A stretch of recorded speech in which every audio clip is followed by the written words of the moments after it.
Sí se le Doctor, escucha. buenas tardes. Fabiola, ¿me escuchas? Doctor, Sí, sí. doctor. Perfecto. Voy a subir la clase.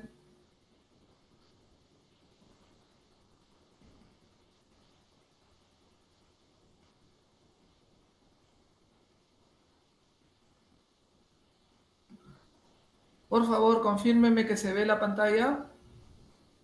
Sí se ve, Sí, doctor. se ve, doctor. Ya voy a pasar las diapos a ver si se mueven. ¿Se mueven? No, no se ve. ¿No se ve que se mueven? No. No, doctor, se quedó en la primera. Ese es un problema. Ya voy a tener que en la ventana alterna nomás ya. Bueno, ahí sí se ve, ¿no? Sí, Acá se ve doctor. qué pasa. Sí, Sí, doctor. doctor. Sí, ahora sí. No sé qué pasa, por qué no se ve en grande, pero bueno.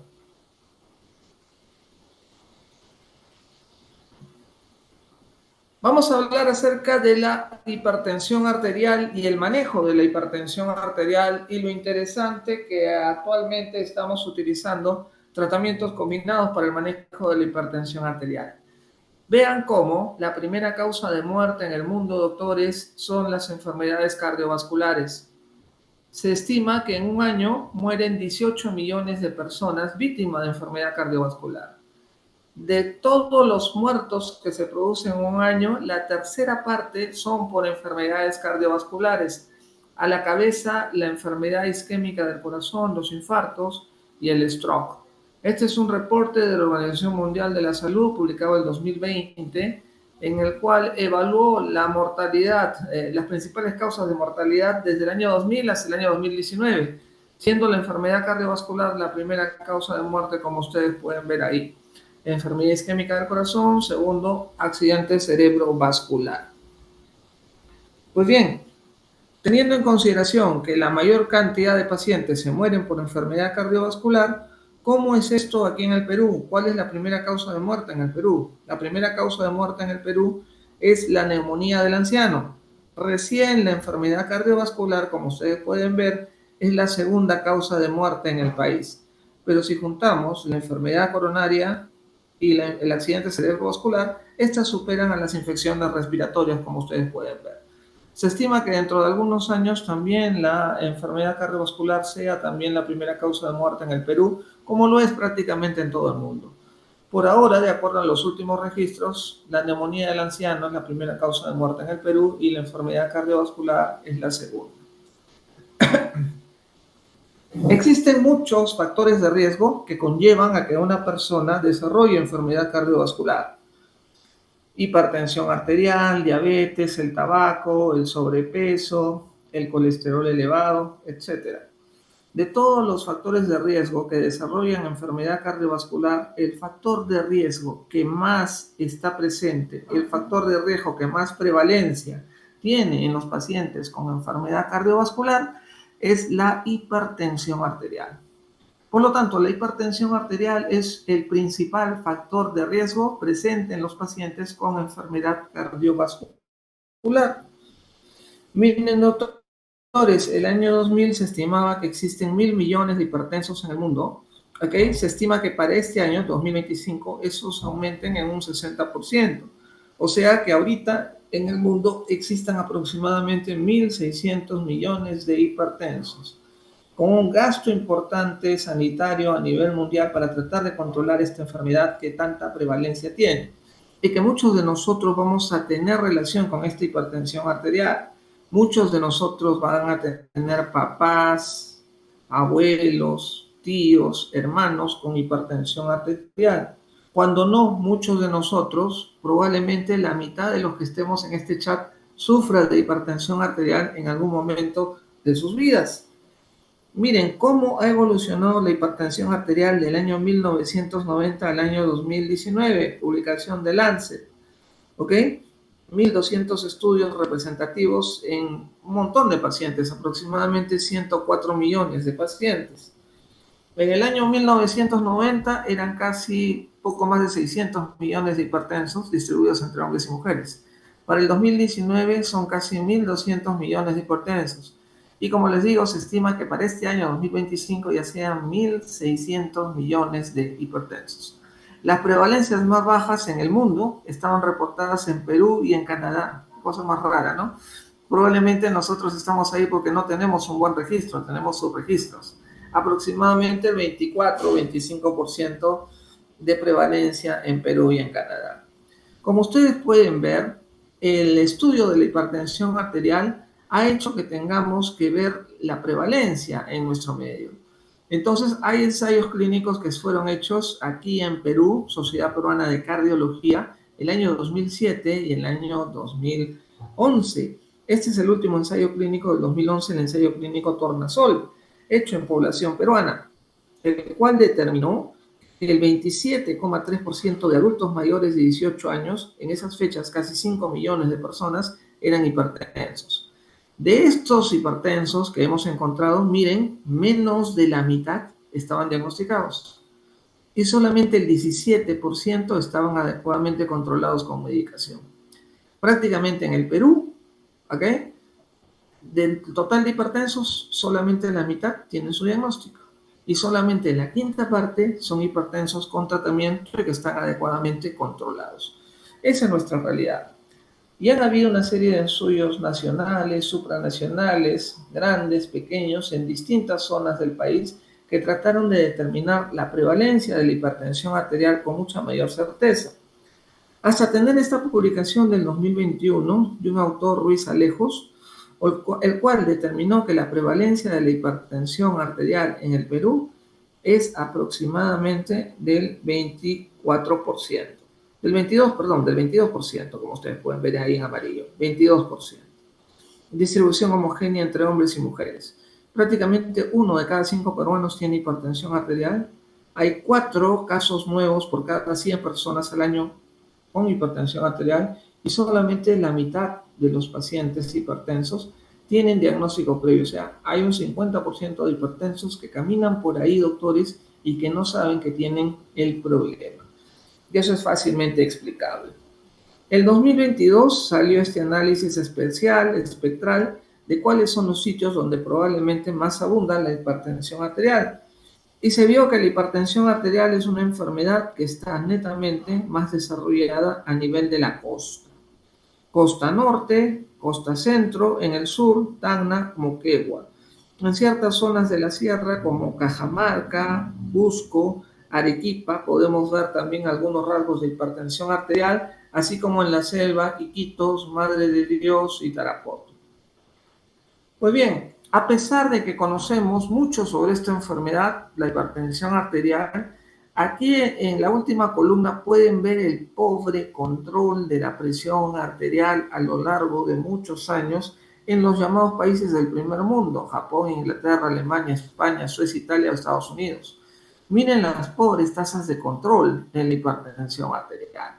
Ahora, ¿por qué hay tan poco control de esta enfermedad que es ampliamente conocida y que afecta a un buen número importante de pacientes en el mundo?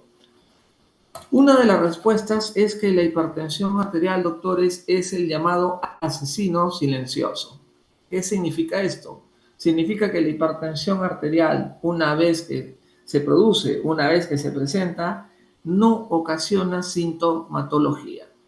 La hipertensión arterial, doctores, ténganlo bien presente, no ocasiona sintomatología. Es una enfermedad netamente asintomática. Entonces, borren el chip ese que tienen a veces de que la presión alta está asociada al dolor de cabeza. No tiene nada que ver el dolor de cabeza con la presión alta. A la gente le duele la cabeza muchas veces cuando no duerme bien, cuando está estresado, que son las causas más importantes de dolor de cabeza, y eventualmente lo asocian siempre a presión alta, ¿no? Y la presión a veces se te puede subir un poco fisiológicamente por el estrés, por el malestar de tener el dolor de cabeza. Pero no es que por la presión alta te dio el dolor de cabeza y por ende tienes que controlarte la presión. Reitero, la presión arterial es una enfermedad netamente asintomática. Por lo tanto, ¿cuáles son las barreras que impiden de que un paciente con un diagnóstico de hipertensión arterial pueda tener un buen control? Bueno, en primer lugar, características del paciente. De repente el paciente puede incluso algunas instituciones de salud le llevan el medicamento a su domicilio, pero el paciente no tiene el gusto de tomar la medicación, hay pobre adherencia al tratamiento. Otro problema es la inercia médica. Muchos pacientes vienen a nuestras consultas, pero si yo soy oftalmólogo, si yo soy dermatólogo, ¿ok? No le tomo la presión arterial a ese paciente y pierdo la oportunidad de poder hacer un diagnóstico o por lo menos orientar a ese paciente para que sea un estudio más profundo. Inercia médica, incluso siendo ustedes médicos generales, médicos internistas, si el paciente viene con una lesión dermatológica, simplemente se abocan a ello y no le toman la presión arterial y pierden la oportunidad del paciente de poder ser diagnosticado. Un hipertenso que es diagnosticado como tal, al cabo de 5 años, si es que no toma adecuadamente un tratamiento, puede tener el famoso daño de órgano blanco. ¿Qué es eso? Que el paciente hace un accidente cerebrovascular, el paciente hace un infarto, un cuadro de insuficiencia cardíaca, el paciente puede hacer un derrame, una insuficiencia renal, perdón, o puede ser enfermedad arterial periférica o retinopatía hipertensiva. Esas son las complicaciones de una hipertensión arterial de algunos años de evolución que no ha sido adecuadamente manejado con un tratamiento en una persona que verdaderamente lo necesitaba. Pues bien, ¿cuáles son las variantes que han sufrido las cifras para poder hacer un diagnóstico adecuado de hipertensión arterial? En la década de los 60 decíamos la edad más 100. Si el abuelito Juan tenía 80 años, 100 más 80, 180 años era la presión que debería tener el abuelito Juan. ¿Debido a qué? Al paso de los años que produce el endurecimiento de las arterias. Pues bien, hay un límite para poder decir a partir de acá una persona es considerada hipertenso y otra no. La mayoría de las sociedades consideran que ese límite es 140 la presión sistólica y 90 la presión diastólica. Entonces, las escuelas, por ejemplo, las europeas, consideran hipertensión arterial a partir de 140,90. Pues bien, precisamente para poder determinar el manejo de la hipertensión arterial de una manera consensuada a lo largo de este mundo, es que tenemos guías elaboradas por distintas sociedades médicas. Las guías americanas, anteriormente llamadas Joint National Committee, JNC, las guías europeas, que es un poco aparte de los americanos, que también tienen bastante certeza en algunos aspectos, la guía NICE, que es una guía británica, la guía canadiense de hipertensión. Como ustedes pueden ver, hay guías en diversas zonas, las cuales buscan estar todas en concordancia para poder hacer un manejo asertivo de la hipertensión arterial, al menos hasta el momento en el cual se realizan las guías. Las guías americanas más famosas son las guías del Joint National Committee. Estas guías del Joint National Committee tuvieron la primera salida en el 1976 y la última el 2014. Esta última generó mucha controversia. Acá está. 18 de diciembre del 2013 se publicó esta guía última del Joint National Committee llamado JNC8, guía 2014 basada en la evidencia para el manejo de la presión arterial alta en adultos. Esta guía fue muy controversial. La última de las guías americanas hechas bajo el auspicio del Joint National Committee, el JNC, fue esta, la del 2014, finales del 2013 en realidad. Y fue controversial, ¿por qué? Porque elevó el umbral para poder diagnosticar a un paciente con hipertensión arterial. Ya no decía a partir de 140,90, sino hablaba de 150,90 en pacientes mayores de 60 años. ¿Ok? Ese y otros problemas tuvieron esta guía. Por ejemplo, sacaban a los beta bloqueadores, un grupo farmacológico como drogas de primera elección, etc. Esta guía generó tanta controversia que al mes siguiente, ¿no?, en enero prácticamente del 2014, en la revista Anales de Medicina salió publicado que 5 de los 17 investigadores que firmaron esa guía se retractaban y no consideran que la presión arterial deba ser mayor de 150 en pacientes que ya tenían determinada edad, que ya estaban un poco más avanzados de edad. ellos recomendaban que en realidad debe ser a partir de 140 y no en 150, para todos, sin regla alguna que los exceptúe. Pues bien, para tratar de salir de esta nebulosa, publicada en esta guía 2013-2014, finales del 2013, llamada guía 2014, los americanos hacen un trabajo de investigación interesante libre de la industria farmacéutica. Ese ensayo clínico se llamó el ensayo clínico SPRING.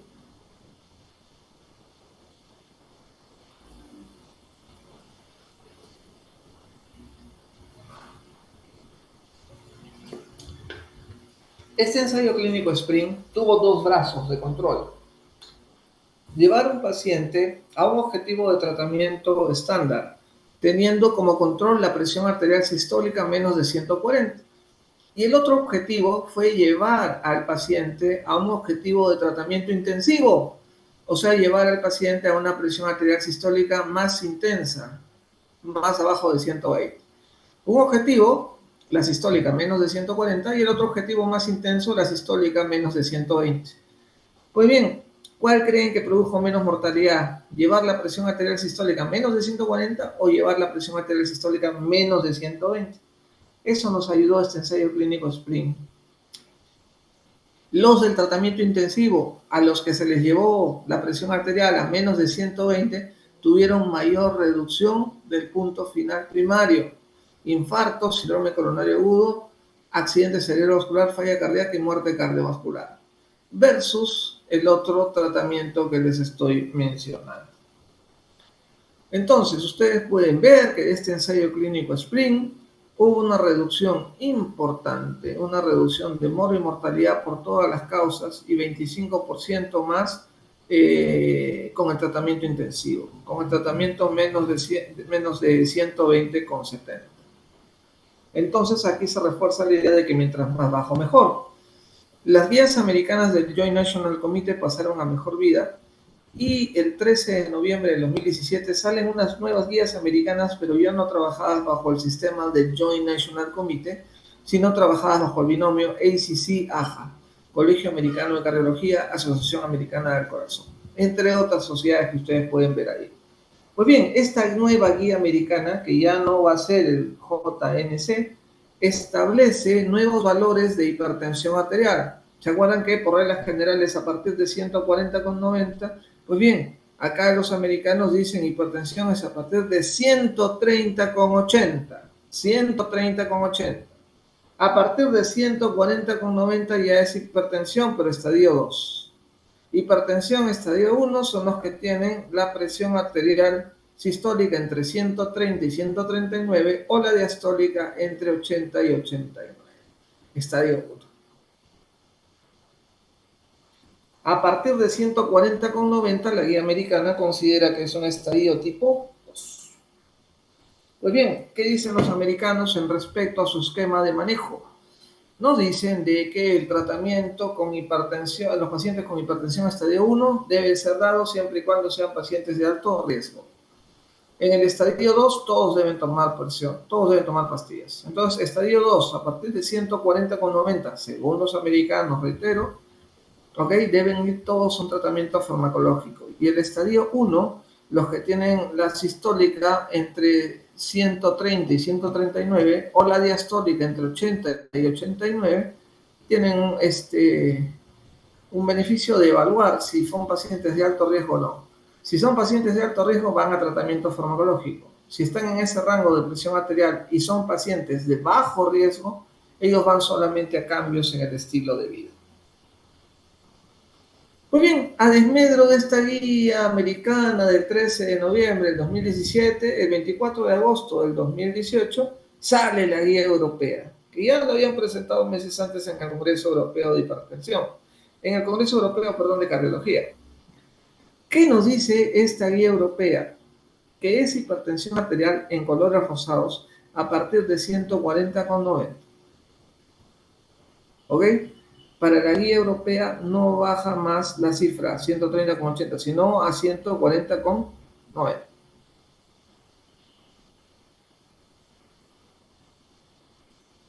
Pues bien, Esta guía establece hipertensión a partir de 140/90, establecía 3 grados hasta llegar a un control adecuado de la presión arterial de acuerdo a las necesidades de cada paciente. Tenemos un valor de presión arterial que los europeos le dicen presión normal alta, que para el americano no es otra cosa que la hipertensión estadio 1. Mira, el europeo le dice presión normal alta y el europeo y el americano le dicen que ella es hipertensión arterial estadio 1. Para ese grupo, para no generar controversia, igual consideran tratamiento en los pacientes que son, consideran el tratamiento farmacológico siempre y cuando el paciente sea un paciente de alto riesgo. En la presión normal alta de los europeos, que es la columna más hacia la izquierda, como ustedes pueden ver, que vendría a ser la hipertensión estadio 1, los americanos tienen el mismo enfoque, dan tratamiento si el paciente es de alto riesgo. A partir de 140/90, la guía europea también recomienda el manejo farmacológico. Bueno, acá podemos ver cómo en las guías anteriores teníamos los 5 principales grupos de drogas, teníamos a los YECAs o a las ARA2, tenemos a los beta bloqueadores,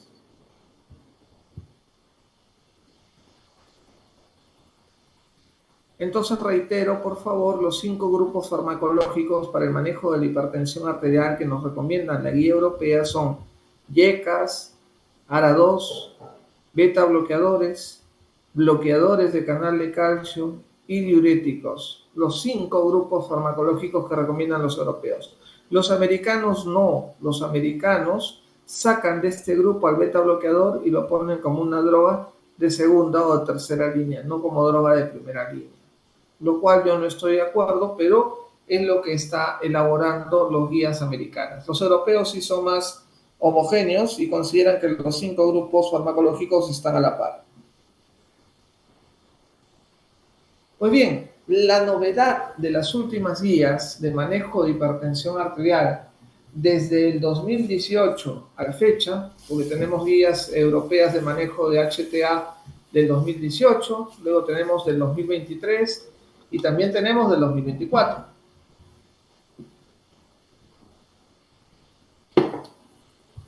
Pero la principal característica era, y lo que nos recomendaba, que iniciemos el tratamiento con píldoras combinadas, o sea, con 2 o 3 principios activos en una sola píldora. Tratamiento combinado inicial, especialmente en el contexto de conseguir los objetivos de presión arterial más bajos. La terapia combinada en una sola píldora mejora la adherencia al tratamiento. Siempre es mejor tomar 2 principios activos en un solo comprimido que 2 principios activos cada uno en su comprimido por separado.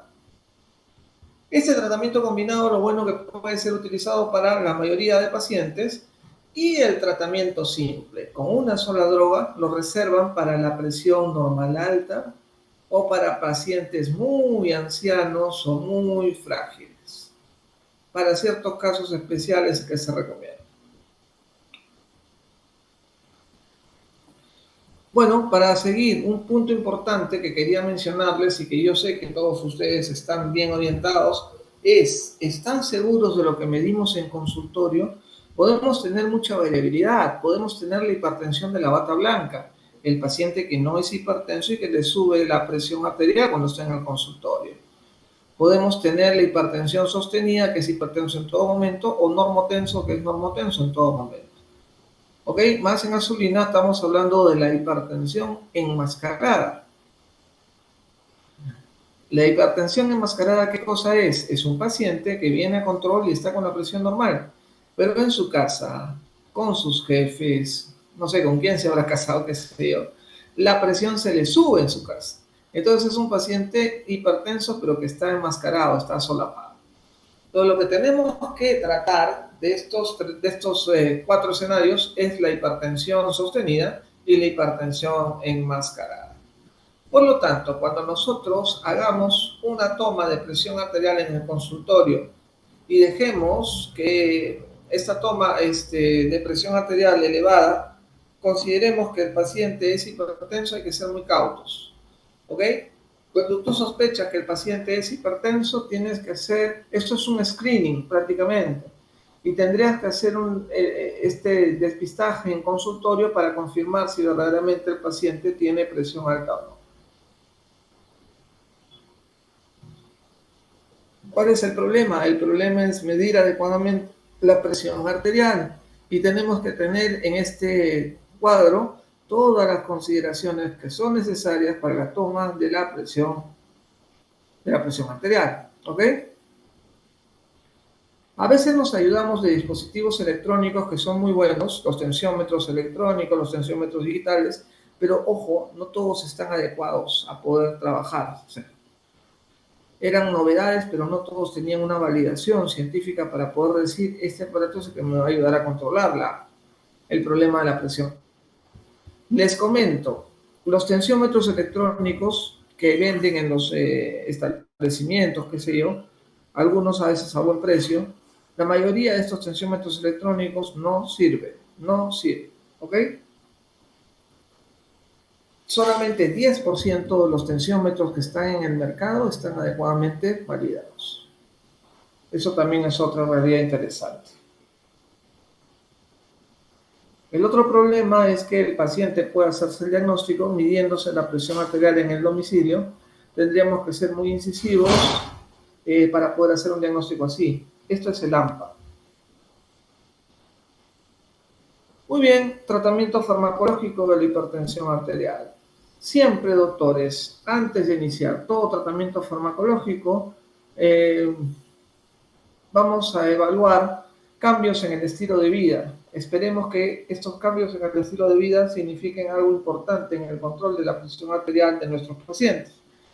Miren, cómo mejoran los cambios en el estilo de vida la presión arterial, como el bajar 10 kilos de peso en pacientes que lo meditaban, puede tener entre un 5 y un 20% de milímetros de mercurio. La dieta DASH, que es una dieta recomendada por los americanos con frutas, verduras, carne a la plancha, etc., mejora la presión arterial de 8 a 14 milímetros de mercurio. La reducción de sal en la dieta, ojo, no todos son sal sensibles, pero la reducción de sal en la dieta puede contribuir hasta 8 milímetros de mercurio.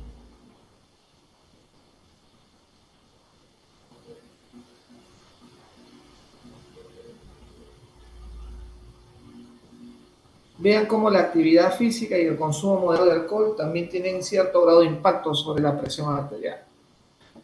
Acá tenemos el cuadro del tratamiento farmacológico. Básicamente 5 grupos: diuréticos, beta bloqueadores, calcio antagonistas, YECAS y ARA2. Los alfa bloqueadores que están puestos en la parte baja del gráfico son fármacos que normalmente no se utilizan ya para controlar la presión arterial. ¿Por qué las tías nos recomiendan terapia combinada? Miren qué interesante, tenemos 3 modelos de ratitas. Esto fue hecho en un laboratorio allá por el año 2000 con Weber, el investigador. Tenemos estas 3 ratitas, que una está modificada genéticamente para tener alterado el sistema nervioso simpático. El otro está también alterado porque tiene más prácticamente vinculación de alteración del sistema renina-angiotensina. Y el último no regula adecuadamente bien los volúmenes. Entonces tenemos un paciente que es adrenérgico, el otro que tiene alterado el sistema renina-angiotensina-aldosterona, y el último es un paciente que retiene volumen de sodio y agua.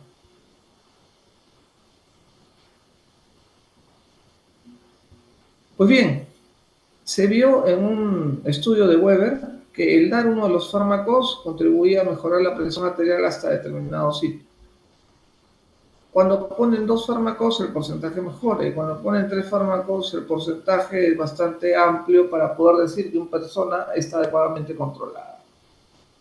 Miren cómo hay control cuando se da una sola pieza, a diferencia de otras presentaciones. Y en lo que respecta a British Medical Journal, esto fue publicado en 2009,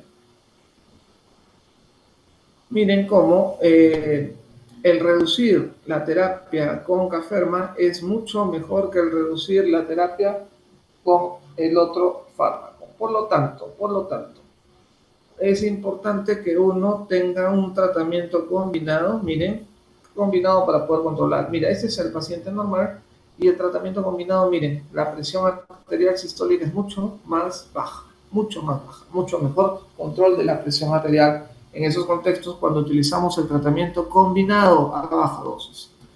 La ventaja de utilizar un tratamiento combinado en una sola píldora es la reducción del número de pastillas, reducción de las ingestas, tanto de medicamentos como de alimentos, que sea de fácil prescripción y que el paciente tenga una buena adherencia al tratamiento. Entonces, desde el 2023 y al 2024, la última guía del año pasado, nos recomiendan prácticamente lo mismo. La monoterapia solamente para pacientes muy frágiles, ¿okay? Que tengan presión normal alta o que sean muy dependientes, que necesiten de un cuidador, etc. El resto inicia un tratamiento farmacológico de preferencia combinado. YECA o ARA2 con calcio antagonista, YECA o ARA2 con diurético tiazídico. Si después del mes, combinando YECA o ARA2 con un diurético tiazídico, con una hidroclorotiazida, si persiste el problema, tendremos que dar una píldora donde estén los tres principios activos. ¿Ok? Un YECA, un ARA2 con un calcio antagonista, un YECA, un ARA2, además con con los respectivos cuidados para poder controlar la presión arterial. Si después de un mes, utilizando la terapia triple en una sola píldora, no logras controlar, bueno, ya te quedan otras opciones más que ingresar un cuarto fármaco, etcétera, introducir un beta bloqueador a pesar que no tiene indicación específica. Entonces, ¿qué es lo que se puede combinar cuando nosotros evaluamos a estos pacientes? Lo que les mencioné, YECA o ARA2 con calcio antagonista o YECA o ARA2 con diurético. Eventualmente también se puede hacer lo mismo con un beta bloqueador. YECA, un beta bloqueador con un calcio antagonista o un beta bloqueador con un diurético.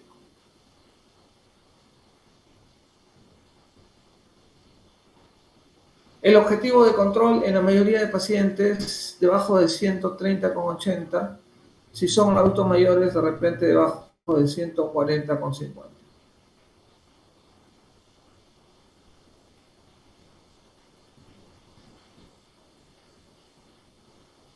Entonces, para poder decir que una persona está adecuadamente controlada, que un hipertenso está adecuadamente controlado, hay que tratar de tener el objetivo de control de la presión arterial a menos de 130,80.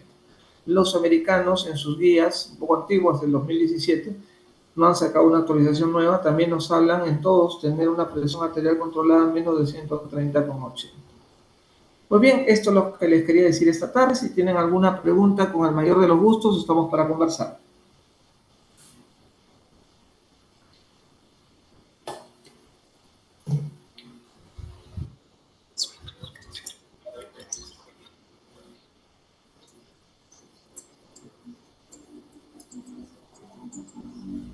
No, ¿sabes por qué? Porque vas a empezar dando dosis bajas.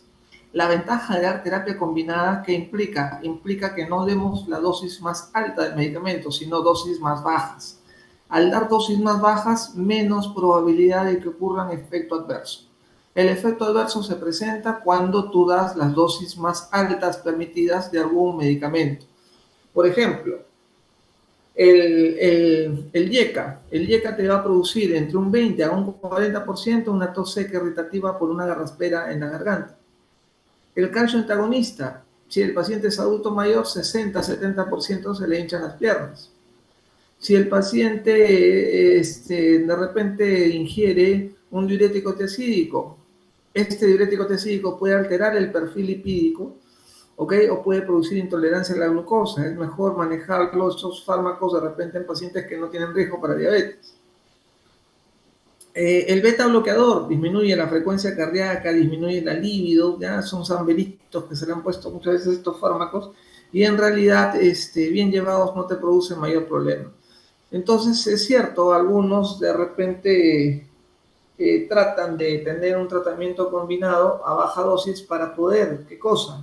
Bloquear cada vez más y mejores sistemas, más y mejores rutas fisiopatológicas que puedan llevar a un paciente que sea hipertenso. Tener en consideración que los efectos adversos, como repito, aparecen cuando uno dobla la dosis o cuando uno da más dosis. la sugerencia es, en vez de que des más dosis, introduce mejor otro medicamento.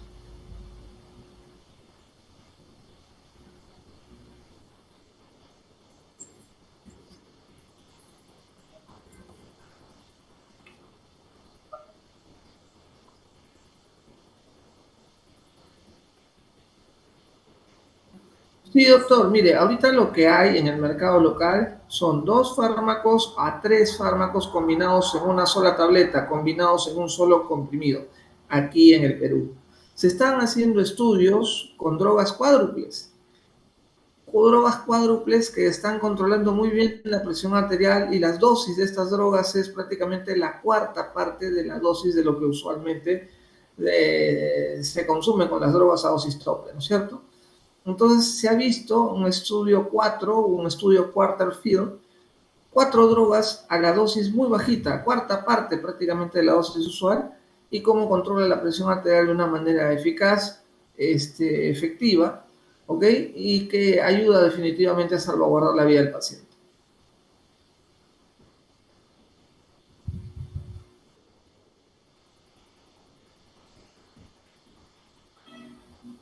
¿Alguna pregunta más, chicos, por favor?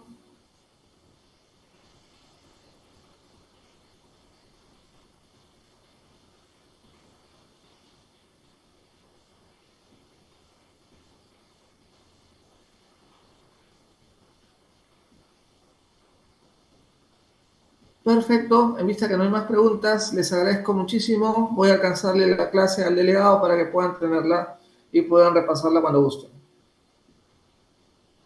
Muchas gracias, doctor. Hasta luego. Hasta luego con todos los que me escuchan y los que se han quedado dormidos también. Los despiertan. Chao, chao. Gracias, doctor. Gracias, Gracias, doctor. doctor. Entonces, Gracias, cuídense.